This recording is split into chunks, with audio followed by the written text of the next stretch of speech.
New information from wiretaps related to the Obama administration's Operation Fast and Furious scandal suggests high-ranking Justice Department officials knew far more than they've told Congress. Our next guest will be among those confronting Attorney General Eric Holder tomorrow at a Judiciary Committee hearing. He leads the House Oversight Committee and has been the leader, along with Senator Chuck Grassley, of the Fast and Furious investigation. Joining us now is Congressman Darrel Issa. Good to have you with us. Let's start with this wiretaps. You have basically, if I can put this in vernacular, you basically said the Justice Department is lying in your letter to the Attorney General. Has he reacted yet? Well, we got back a letter that more or less said, you don't have anything and please don't release anything in the wiretaps. And Lou, we have no intention on revealing the details of the wiretaps. But within the details, we can tell anyone who read them would have known they were walking guns. And the number of high-ranking officials who were required to read them and or sign them tells us that it's impossible for Eric Holder to continue having confidence in those people while they work in his offices. This has, by all appearances, every element of what straightforwardly is a cover-up.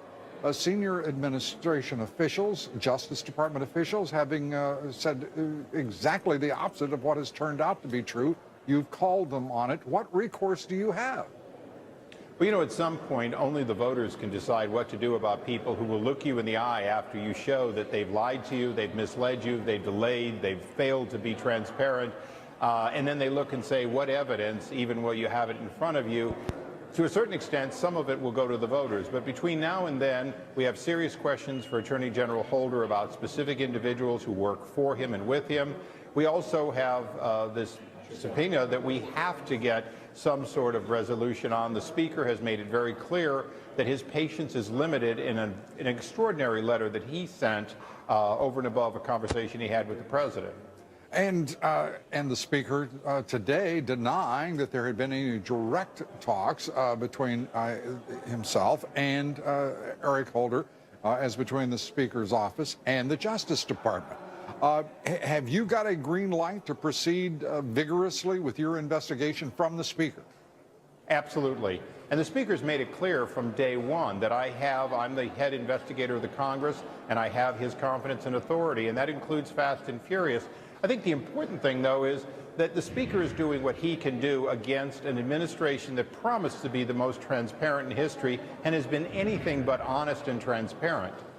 And I'm going to change the subject, if I may, to your investigation as well as to what is happening with the Department of Labor. It's reporting of some very important numbers. Amongst those numbers, of course, are weekly jobless claims, and amongst those numbers, of course, are definitions of things like green jobs.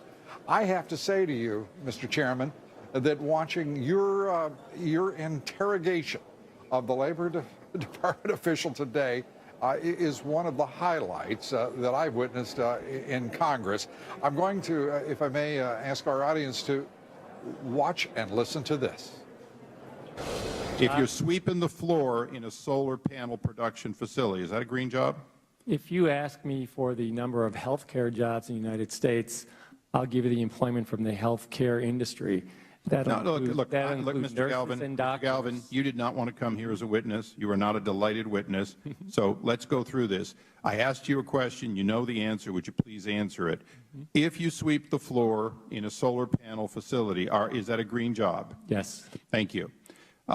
If you drive a hybrid bus, public transportation, is that a green job? According to our definition, yes. Thank you. How about employees at a bicycle shop? I guess I'm not sure about that. The answer is yes, according to your definition, and you've got a lot of them. Does the teenage kid who works full-time at a used record shop count? Yes. Wouldn't an oil lobbyist count as having a green job if they're engaged in advocacy related to environmental issues? Yes. Thank you. Mr. Chairman, a remarkable moment on Capitol Hill. These green jobs, we're making public policy. This administration is making public policy on these kinds of definitions, this kind of a labor department, this is chilling. After one laughs, it's truly chilling. It really is, Lou. And when the American people understand there's over 125 million people in the workforce, about 12 million out of work, and when they claim 3 million new green jobs, people hear that like, wow, that's a real solution. When they discover that emptying a porta potty is in fact a green job, then they start saying, well, wait a second, I thought these were new green jobs. The answer, what we got in live testimony, is no, they're just jobs we've defined as green, and the vast majority of them are the types of jobs that have been around for a long time, and some of them are not so green. Congressman Darrel Issa, thank you very much. Thank you, Lou.